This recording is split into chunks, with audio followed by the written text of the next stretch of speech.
दोस्तों नमस्कार। संघर्ष सिद्धांत आज पढ़ेंगे हम, और संघर्ष सिद्धांत के अंतर्गत 3 विचारकों के सिद्धांत आपको पढ़ने हैं। कार्ल मार्क्स का वर्ग संघर्ष, राल्फ डैरेनडॉर्फ का सत्तावादी संघर्ष, औद्योगिक समाज में वर्ग संघर्ष, और लेविस कोजर का संघर्ष का प्रकारवादी सिद्धांत।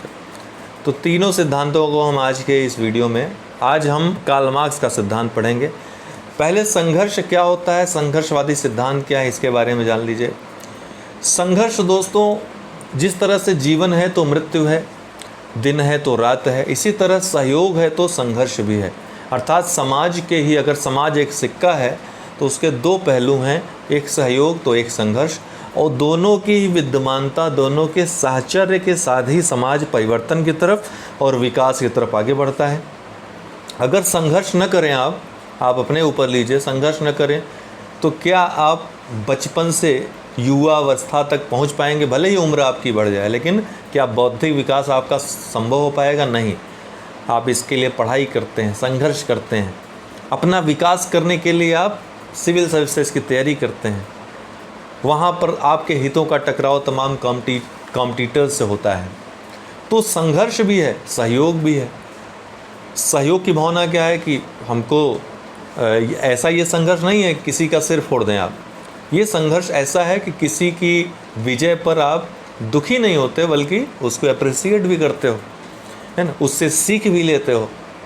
तमाम टॉपर्स के इंटरव्यू पे पढ़ते हो, जो आपके साथ परीक्षा में कभी बैठे रहे हैं। तो सहयोग और संघर्ष, ये दोनों ही एक सिक्के के 2 पहलू हैं। इसी तरह अगर एक परिवार में देखें तो परिवार में भी भाई बहन जितने हैं, चाचा चाची, पापा मम्मी, सब में सहयोग भी समय पर विद्यमान रहेगा, समय समय पर संघर्ष भी विद्यमान रहेगा, विभिन्न विचारों को लेकर, हितों को लेकर के। पापा कहेंगे नहीं ऐसा होना चाहिए, मम्मी कहेंगे नहीं ऐसा होना चाहिए, बच्चे कहेंगे नहीं मम्मी पापा दोनों गलत कर रहे हैं, ऐसा होना चाहिए।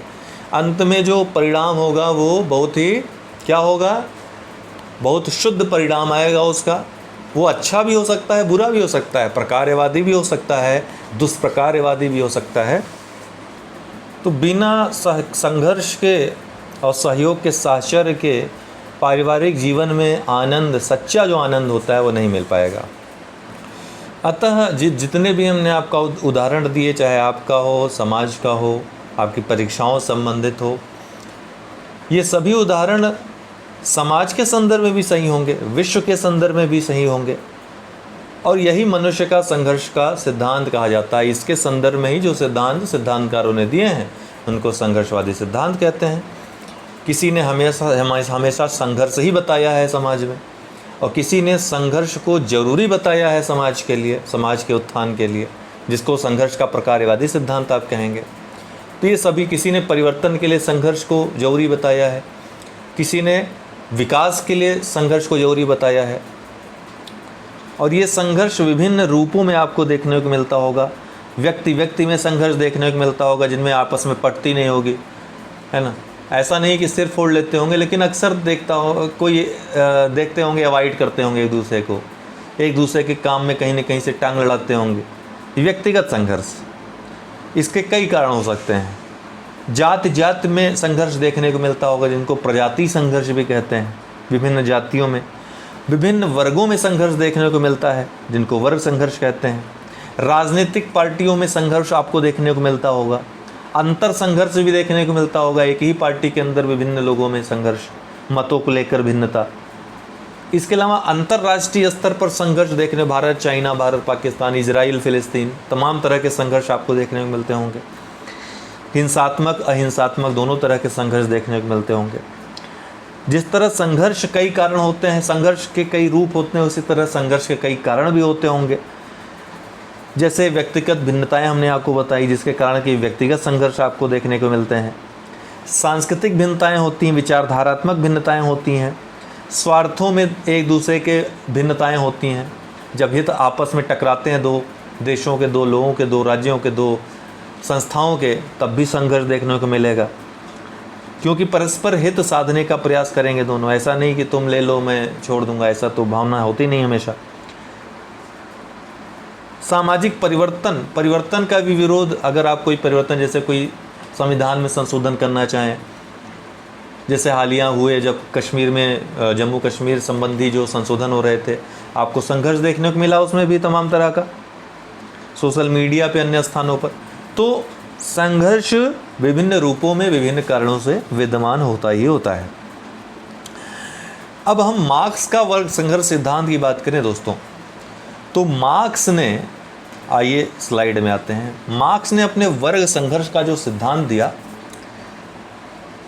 वो पूंजीवादी समाज के पतन के संदर्भ में इन्होंने ये सिद्धांत, पूंजीवादी समाज से ये बहुत ही नफरत करते हैं मार्क्स, और समतावादी समाज, इनका मानना था कि पूंजीवादी समाज एक शोषक समाज होता है जो सर्वहारा या श्रमिक वर्ग का बहुत शोषण करता है, उनके शोषण पर आधारित है। और श्रमिक वर्ग इतना ज़्यादा परेशान, इतना शोषित हो जाता है इसमें कि ये जो श्रमिक और पूंजीवादी वर्ग है, इन दोनों वर्गों के मध्य संघर्ष पाया जाता है, और यही वर्ग संघर्ष अंततः पूंजीवादी समाज के विनाश का या परिवर्तन का मूल कारण बनता है। ये जो सिद्धांत वर्ग संघर्ष का इन्होंने दिया दोस्तों, एंजिल्स के साथ, जो एक अन्य महत्वपूर्ण विचारक थे, मार्क्स ने एंजिल के साथ मिलकर एक पुस्तक लिखी, कम्युनिस्ट मैनिफेस्टो 1848 में। इसमें उन्होंने अपना वर्ग संघर्ष का सिद्धांत दिया। मार्क्स कहते हैं कि इतिहास में जितने भी समाज हुए हैं, कुल 5 समाज, ये बताते हैं कि इतिहास में कुल 5 समाज हुए हैं जिनमें 3 बीत गए हैं, चौथा अर्थात पूंजीवादी समाज चल रहा है। और वर्ग संघर्ष चूँकि ये शोषण पर आधारित समाज है, इसलिए इसका अंत निश्चित है, और अंततः समता पर आधारित साम्यवादी समाज की स्थापना होगी।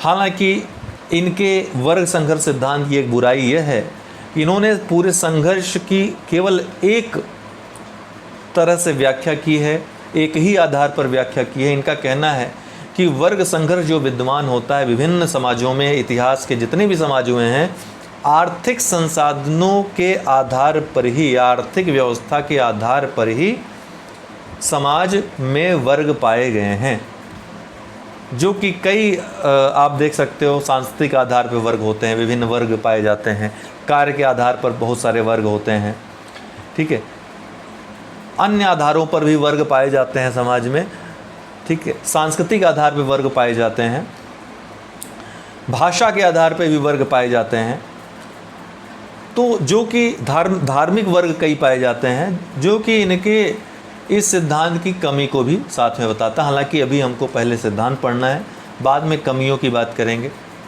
तो इनका कहना था कि आर्थिक व्यवस्था के आधार पर समाज हमेशा 2 वर्ग में बटा रहा। एक वर्ग जिसको शासक वर्ग या शोषक वर्ग कहेंगे, जो शोषण करता वर्ग होता है, दूसरा वर्ग शासित वर्ग या शोषित वर्ग। और इन दोनों वर्गों के जो हित हैं वो परस्पर विरोधी रहते हैं, जिससे उनमें टकराहट उत्पन्न होती है, संघर्ष उत्पन्न होता है।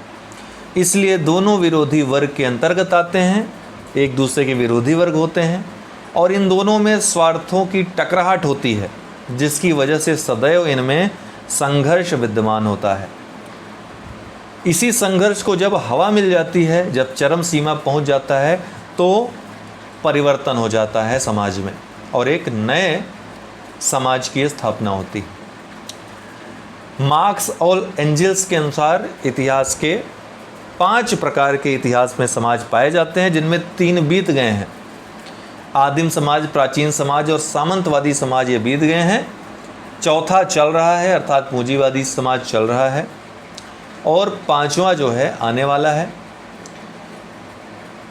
इनका कहना था कि यूरोप में साम्यवाद आने ही वाला है, क्योंकि यूरोप पूंजीवादी व्यवस्था पर आधारित समाज है, और यहाँ चूँकि पूंजीवादी समाज है तो निश्चित है कि वर्ग संघर्ष अपनी चरम परिणति में पहुँचेगा और पूरा यूरोप साम्यवादी समाज में तब्दील हो जाएगा, जहाँ पे सभी का संसाधनों पर समान हक होगा, जहाँ पे सरकार की कोई संकल्पना नहीं रहेगी। साम्यवाद और समाजवाद और साम्यवाद में यही अंतर है दोस्तों। साम्यवाद समाजवाद की चरम परिणति है। समाजवाद सरकार पर भरोसा करता है, वो सरकार पर भरोसा करता है, सरकार की मौजूदगी, सरकार के अस्तित्व को स्वीकार करता है। लेकिन साम्यवाद ये सरकार विरोधी होता है, ये सरकार के अस्तित्व को स्वीकार नहीं करते हैं। इनका कहना है कि साम्यवादी जो समाज है, चूँकि ये शोषित वर्ग जो जिनका शोषण हो चुका है उनसे बना एक समाज होगा, इसलिए ये शोषण से भली भांति परिचित होंगे, इनको समानता स्वतंत्रता का महत्व पता होगा और वे उसी तरीके से संसाधनों का आवश्यकता के अनुसार प्रयोग कर लेंगे। संसाधनों पर सबका समान अधिकार होगा। तो ये अंतर है, मूल अंतर। आगे हम पढ़ेंगे साम्यवाद समाज में बाद में क्या अंतर है, ये भी पढ़ेंगे। तो पहले लिख लीजिए इतना, जितना मैंने लिखवाया और जितना बताया मैंने, लिखते रहिए ताकि आगे बढ़ें हम। इतना लिख लीजिए जितना लिखवा रहे हैं। लिखिए मार्क्स का वर्ग संघर्ष का सिद्धांत, क्लास स्ट्रगल। मार्क्स का क्लास स्ट्रगल। कार्ल मार्क्स यह सिद्धांत पूंजीवादी समाज के पतन के संदर्भ में प्रतिपादित करते हैं और पूंजीवादी समाज में परिवर्तन का मूल कारण उन्होंने वर्ग संघर्ष को माना। यह सिद्धांत मार्क्स ने एंजिल्स के साथ मिलकर अपनी पुस्तक कम्युनिस्ट मैनिफेस्टो में 1848 ईस्वी में दिया। मार्क्स के अनुसार इतिहास के लगभग सभी समाजों में वर्ग संघर्ष विद्यमान है। इतिहास के लगभग सभी समाजों में वर्ग संघर्ष विद्यमान है। उन्होंने वर्ग संघर्ष का एकमात्र आधार आर्थिक व्यवस्था को बताया।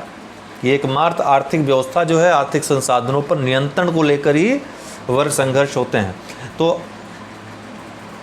वर्ग संघर्ष का एकमात्र आधार आर्थिक व्यवस्था को बताया। उन्होंने आर्थिक व्यवस्था के आधार पर समाज को दो वर्गों में बांटा, शासक वर्ग या शोषक वर्ग तथा शासित वर्ग या शोषित वर्ग। शासक वर्ग या शोषक वर्ग तथा शासित वर्ग या शोषित वर्ग। दोनों वर्गों के परस्पर विरोधी हित होते हैं, जिससे उनमें टकराहट उत्पन्न होती है।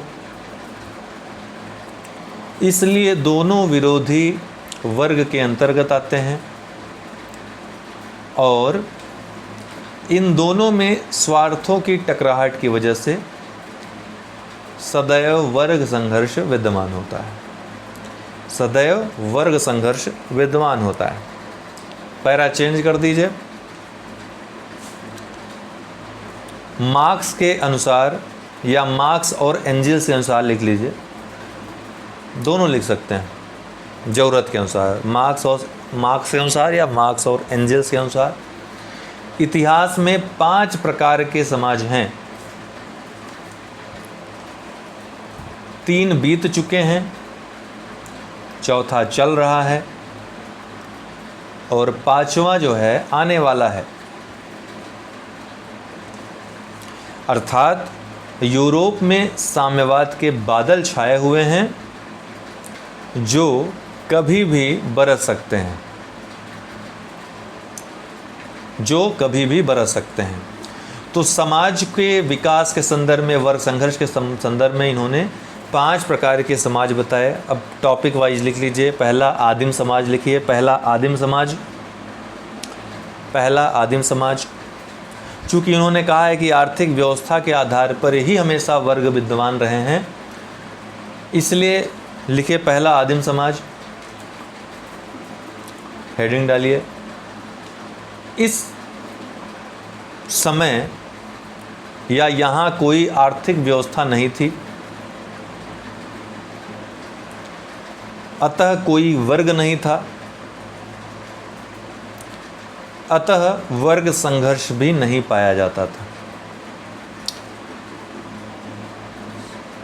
यहाँ लोग झुंड बनाकर रहते थे। सभी के कार्य योग्यता के अनुसार बटे होते थे और कार्य के फलस्वरूप जो कुछ मिलता था उसे सभी आवश्यकता के अनुसार वितरित कर लेते थे। अभी क्या है, अभी आम का मौसम चल रहा है। आप देखेंगे कि पड़ोसी बाबा जो है उनके यहाँ ढेर सारा आम, जो कि बगिया में उनके आम आया है, आपके में नहीं आया होगा, लेकिन वो आपको देंगे नहीं, भले ही आम उनके घर में पड़ा पड़ा सड़ जाए, है ना। जबकि होना चाहिए था कि आप आवश्यकता के अनुसार अपना प्रयोग करते, बाकी जो बेकार जो उनके यूज़ का न होता उसको आपको दे देते या बेच देते। वो भी नहीं करेंगे। शादियों में खूब ढेर सारा फल मिलेगा, फल रखे रखे सड़ जाएगा, लेकिन आपको नहीं खिलाएंगे, है ना। क्यों? क्योंकि उससे फिर उनको, क्योंकि आपसे एक विशेष प्रकार की उनसे नफ़रत है, एक विशेष प्रकार का लगाव कह रहे हैं आपसे, नहीं चाहते कि फल खाकर आपकी तबीयत बिगड़े। तो इसलिए तो आवश्यकता के अनुसार, क्या लिखा आपने, आवश्यकता के अनुसार वितरित कर लेते थे। इस समाज को आदिम साम्यवादी समाज भी कहते हैं। क्या कहते हैं? आदिम साम्यवादी समाज। साम्यवाद का आदिम स्वरूप, आदिम स्वरूप, क्योंकि साम्यवाद क्या है? वो शोषण, जो शोषित वर्ग है उससे मिलकर बना हुआ है। आदिम समाज क्या है? शुरुआत से ही समता पे आधारित है। वहाँ पे आर्थिक संसाधनों को लेकर झगड़ा नहीं विद्यमान है, संघर्ष नहीं विद्यमान है। अंत में साम्यवाद में भी संघर्ष विद्यमान नहीं होगा, क्योंकि वहाँ पे भी आर्थिक संसाधनों पर सबका बराबर का हक होगा। तो दोनों आदिम समाज क्या कहेंगे? आदिम साम्यवादी समाज भी कहते हैं। दूसरा, प्राचीन समाज। प्राचीन समाज, यहाँ लिखिए, यहाँ पत्थर के औजार उत्पादन के साधन थे। इसलिए जब उत्पादन के साधन हैं तो आर्थिक व्यवस्था भी पाई जाती थी। उत्पादन के साधन के आधार पर यहाँ पर, या उत्पादन के साधनों पर नियंत्रण के आधार पर यहाँ पर दो वर्ग पाए जाते थे। पहला वह वर्ग जिसका पत्थर के औजारों पर अधिकार होता था, उन्हें मालिक कहा गया, उन्हें मालिक कहा गया या स्वामी कहा गया, या स्वामी कहा गया। ये शासक या शोषक वर्ग होते थे। दूसरा वर्ग उनका था जो उन औजारों पर कार्य करते थे, स्वामी के अंतर्गत, स्वामी के अधीन रहकर कार्य करते थे। उन्हें दास कहा जाता था, जो कि शासित या शोषित वर्ग होता था। दोनों वर्गों में, चूँकि एक शासक है, एक शोषक वर्ग है। शासक सोचता है कि हम सत्ता हमारे हाथ में रहे हमेशा, ये नियंत्रण हमेशा हमारे हाथ में रहे। शोषित वर्ग सोचेगा कि नहीं, हम इनके अंडर में क्यों काम करें, हमको भी समान अधिकार प्राप्त होने चाहिए आर्थिक संसाधनों पर, अपने अनुसार हम कार्य करें, अपने अनुसार हमको पत्थर के औजार मिलें, उनमें हमारा भी अधिकार हो पूरा।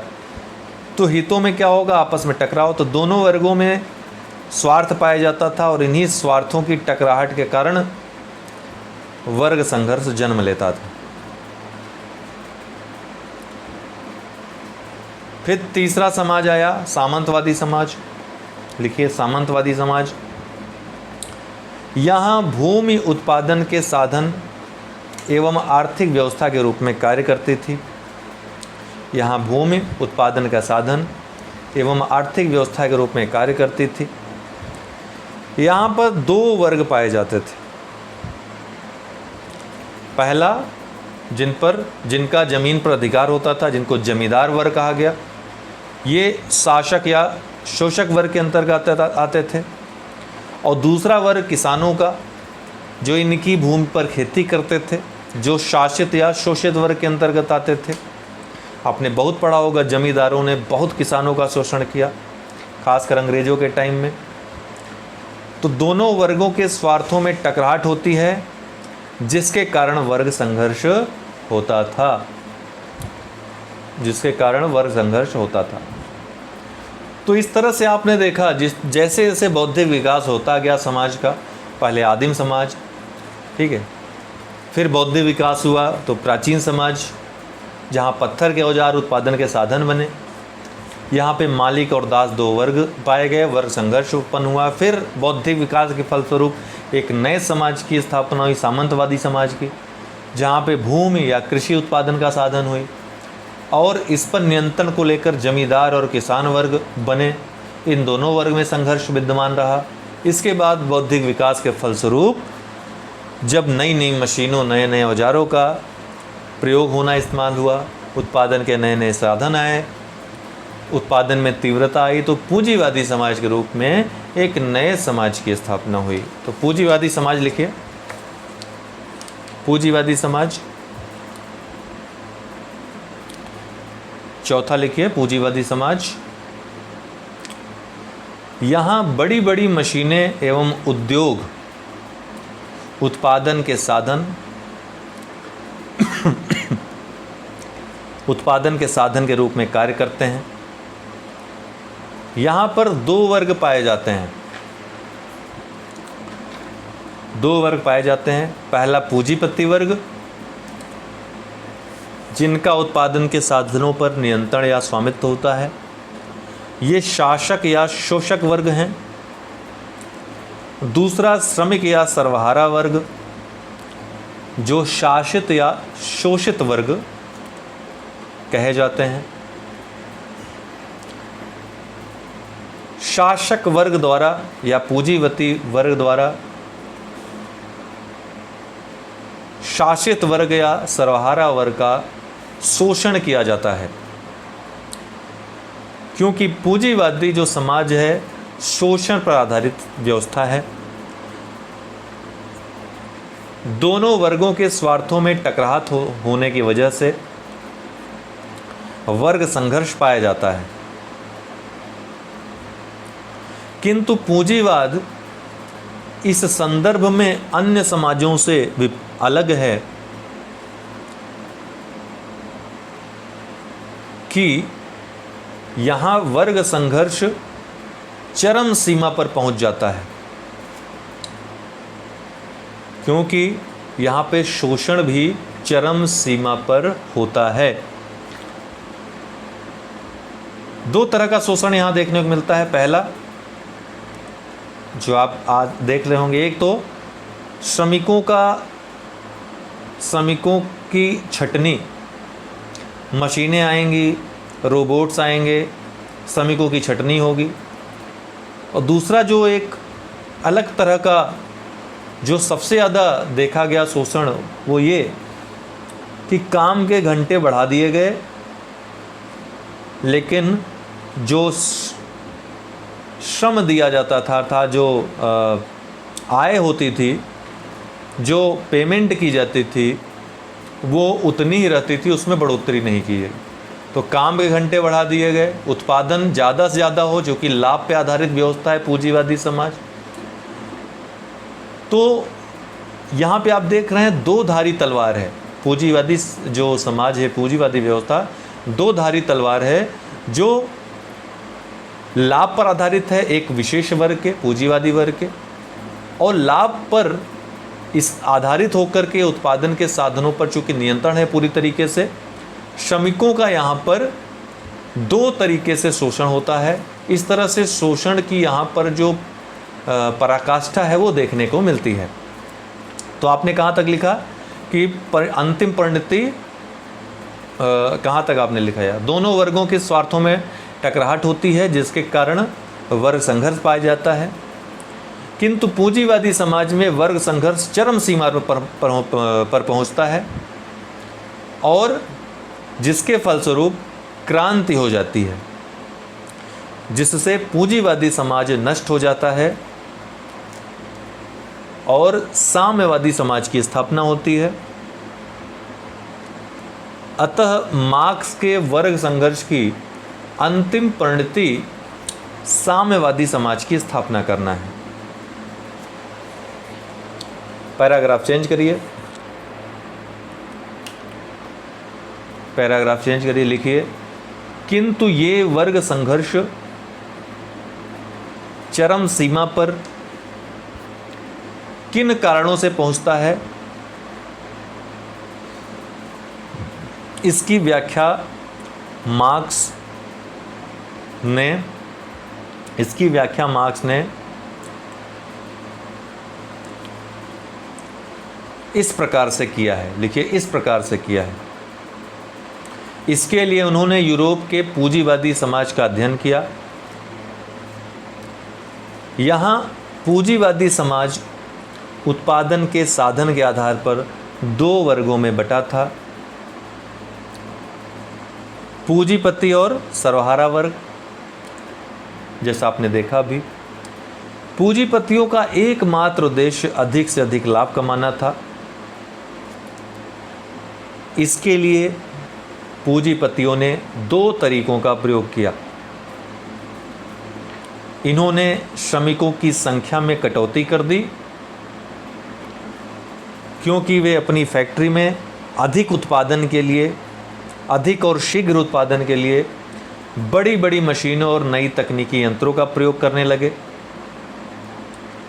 दूसरे तरीके के अंतर्गत पूंजीपतियों ने संसाधनों में कार्य करने वाले श्रमिकों के या उद्योगों में काम करने वाले श्रमिकों के काम के घंटों में बढ़ोतरी कर दी और श्रम में बढ़ोतरी नहीं की, किंतु श्रम में बढ़ोतरी नहीं की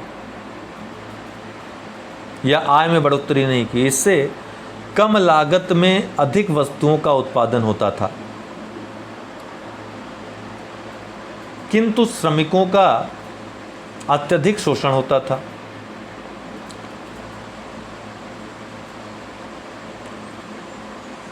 पैरा चेंज कर दीजिए।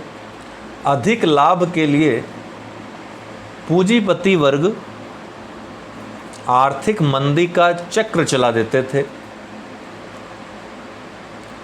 जिससे ये केस स्टडी थी मार्क्स और एंजल्स की यूरोपीय समाज में, वही लिखवा रहे हैं, ठीक है। उनके जैसा उन्होंने लिखा था ठीक वैसा ही।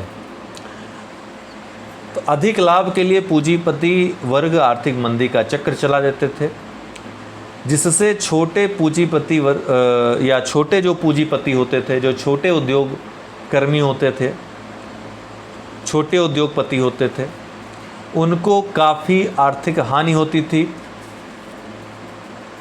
और उनकी संपत्ति या उनके आर्थिक संसाधन नष्ट हो जाते थे। अंततः वे भी श्रमिकों की श्रेणी में आ जाते थे। और श्रमिकों का श्रम सस्ता होने के कारण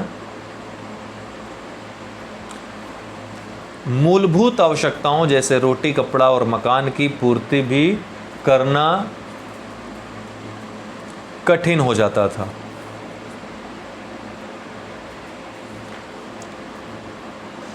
इस तरह श्रमिकों की संख्या और असंतोष दोनों बढ़ते जाते हैं। अंततः उनका असंतोष चरम सीमा पर पहुंच जाता है। जैसे जैसे शोषण बढ़ता जाएगा, असंतोष बढ़ता जाएगा और एक समय ऐसा आ जाएगा जब इसको सहना कठिन हो जाएगा शोषण को, तो उनका असंतोष चरम सीमा पर पहुंच जाता है। अतः पूंजीवादी समाज में पूंजीपतियों का ध्रुवीकरण, अर्थात पूंजीपति जो बड़े पूंजीपति हैं वो इकट्ठा होते जाते हैं और श्रमिकों का ध्रुवीकरण, श्रमिक एक साथ होते जाते हैं, यहाँ तक कि जो छोटे उद्योगकर्मी जो श्रमिक के रूप में तब्दील हो जाते हैं, जिनको बर्बाद कर दिया जाता है, वो भी श्रमिकों का स्थान ले लेते हैं। तो पूंजीपतियों का ध्रुवीकरण और श्रमिकों का ध्रुवीकरण साथ साथ चलता है और उसी संदर्भ में आगे चलकर असंतोष अपनी चरम सीमा पर पहुंच जाता है। Para change. मार्क्स के अनुसार, अब मार्क्स कहते हैं कि पूंजीपति जो समाज है इसका विनाश इसी में निहित है। पूंजीपति वर्ग का विनाश इसी में निहित है। क्यों? क्योंकि यहाँ पर जो यातायात और संचार के साधन होते हैं। इन्हीं की वजह से श्रमिक एक जगह से दूसरी जगह जाते हैं, एक दूसरे से मिलते हैं, इनको अपने असंतोष को व्यापक रूप देने में मदद मिलती है, इनकी चेतना जागृत होती है। और इनके मध्य वे भी लोग हैं जो कभी पूंजीपति थे, तो वो भी इस हवा को तेज करने में अपनी बौद्धिक क्षमता का प्रयोग, अपने बौद्धिक क्षमता के प्रयोग से इस शोषण को एक नई ऊंचाई तक ले जाने में, शोषण के भाव को नई ऊंचाई तक ले जाने में और शोषण से हटने के लिए, शोषण को ख़त्म करने के लिए विचारधारा अपनी विचारों से, अपने लेख से, अपने भाषणों से लोगों को जागरूक करते हैं, एकजुट करते हैं और एक आंदोलन बड़ा करते हैं। जैसा कि आपने रसिया में देखा, एक बड़ा आंदोलन करते हैं और समाज पूंजीवादी समाज से साम्यवादी में तब्दील होता है अंततः। तो क्या लिखा आपने? मार्क्स के अनुसार प्रत्येक समाज का विनाश उसी में निहित होता है, इसलिए पूंजीवादी समाज का भी विनाश उसी में निहित है। और वह विनाश के तत्व यातायात और संचार के साधन हैं, क्योंकि इसी यातायात और संचार के साधन की वजह से एक जगह का श्रमिक दूसरे जगह के श्रमिक से और दूसरे जगह का श्रमिक अन्य जगह के श्रमिक से मिलता है। इन सब की दशा एक समान होती है। सभी अपनी दयनीय दशा के लिए पूंजीपति वर्ग को जिम्मेदार ठहराते हैं। श्रमिकों के मध्य वर्ग चेतना की भावना आ जाती है, ये अपने आप को एक समझने लगते हैं, एकीकरण होता है इनका, और सभी अपने को एक समूह का मानने लगते हैं। किंतु इनके मध्य कुछ ऐसे व्यक्ति भी रहते हैं जो कभी मध्यम वर्गीय या निम्न वर्गीय पूंजीपति वर्ग थे, जो सदैव बड़े पूंजीपतियों से ईर्ष्या रखते थे और श्रमिकों को भड़काने का काम करते हैं। इनके संघर्ष को बल प्रदान करते हैं और तब श्रमिक मिलकर क्रांति कर देते हैं और पूंजीपतियों को पैरों के नीचे कर देते हैं, या पूंजीपति समाज का अंत कर देते हैं और संसाधनों पर नियंत्रण इनका स्थापित हो जाता है। इस युग को समाजवाद कहा जाता है,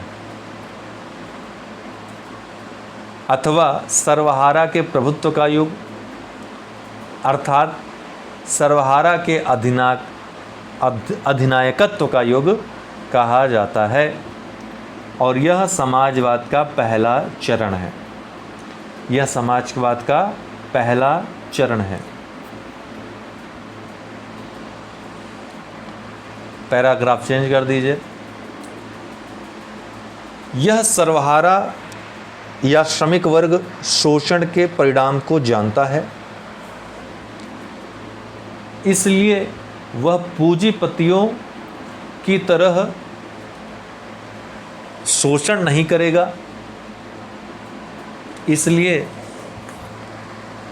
मार्क्स ने एक नई विचारधारा दी, जिसके अंतर्गत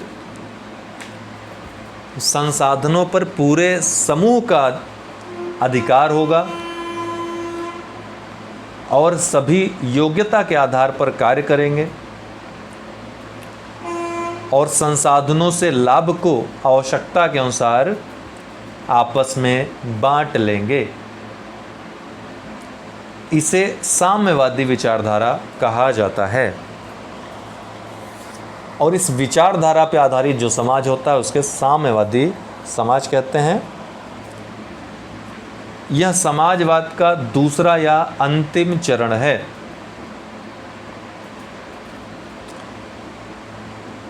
पैरा चेंज करिए।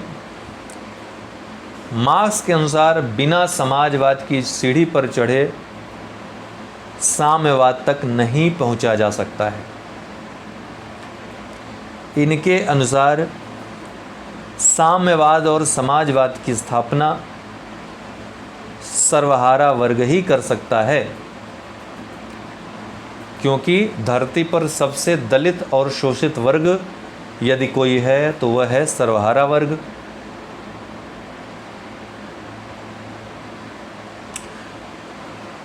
ठीक है।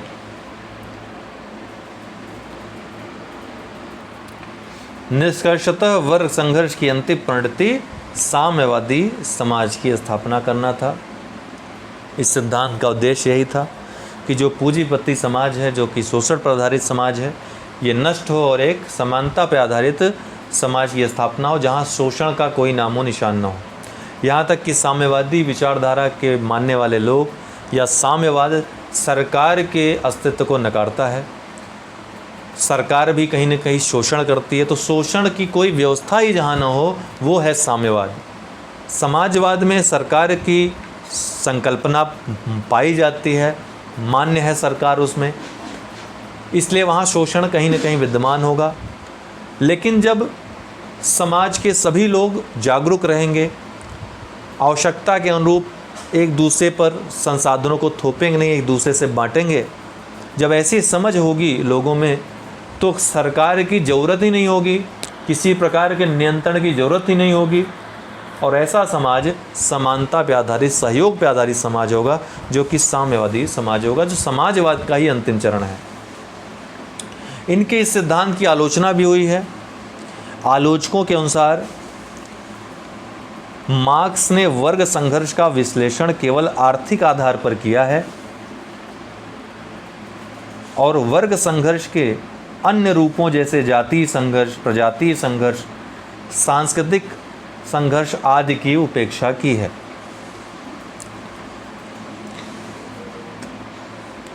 विभिन्न आलोचक कहते हैं कि मार्क्स ने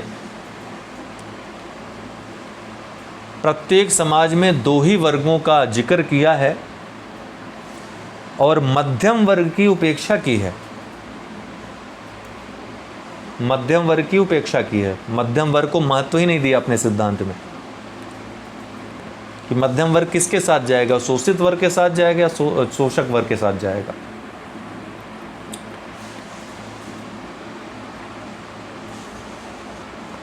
आधुनिक समाजशास्त्रियों के अनुसार एक और आलोचना है महत्वपूर्ण। आधुनिक समाजशास्त्रियों के अनुसार पूंजीवाद ने या पूंजीवाद के विकास के बाद कई स्थानों पर श्रमिकों की स्थिति में सुधार देखने को मिला। जैसे अमेरिका हो गया, एक अच्छा उदाहरण है, फ्रांस हो गया, जहाँ पे श्रमिकों के कार्य के घंटे भी कम किए गए, निश्चित किए गए हैं, उनके आय को भी बढ़ाया गया है, श्रम सुधार भी कई जगह कानून अच्छे बने हैं, श्रमिकों के न सिर्फ आय को सुनिश्चित बल्कि उनके जीवन की बीमा कराकर उनके जीवन के बाद क्या होगा इसको भी सुनिश्चित किया गया है।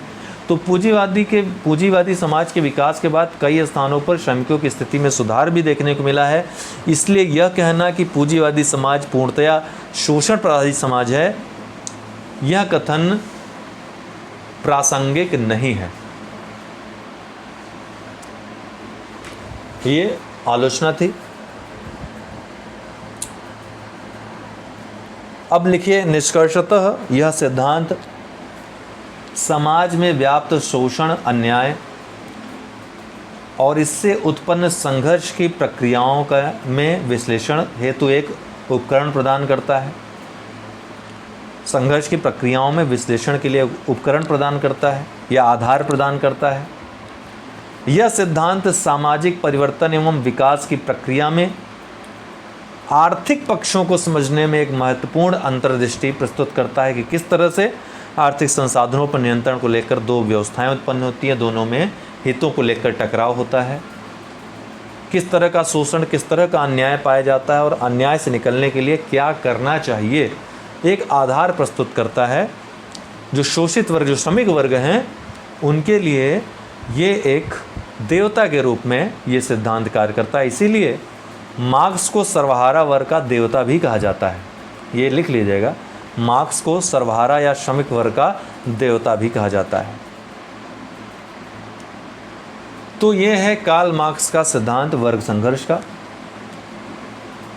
इसके बाद कल हम दोनों का जो गोजर का है, लेविस गोजर और राल्फ डैरेनडॉर्फ, छोटे छोटे सिद्धांत हैं उनके, वो कल वाले वीडियो में देख लेंगे। बहुत बहुत धन्यवाद। कोई डाउट हो तो पूछ लीजिएगा।